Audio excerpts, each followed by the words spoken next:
কি জান্নাত আল্লাহ রেখেছে, কি নাজ নেয়ামত।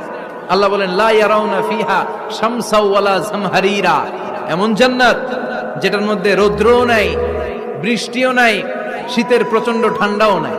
কেমন হবে রে জান্নাতটা ভাই, কত সুন্দর হবে। নাতিশীতোষ্ণ একটা ভাব থাকবে, রোদ নাই, বৃষ্টি নাই, শীতের কনকনে ভাব নাই। লা ইয়ারাউনা ফিহা শামসা ওয়ালা জামহারিরা। আল্লাহ বললেন সূর্যের প্রচন্ড তাপে আমার জান্নাতীরা কষ্ট পাবে, শীতের আতিশয্যে জান্নাতীরা কনকনে শীতের মধ্যে কাঁপতে থাকবে।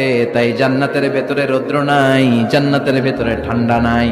লা ইয়ারাউনা ফিহা শামসাও ওয়ালা জামহারিরা, গরমও নয় ঠান্ডাও নয়, এরকম নাতিশীতোষ্ণ পরিবেশের মধ্যে জান্নাতীদেরকে রাখবে কে?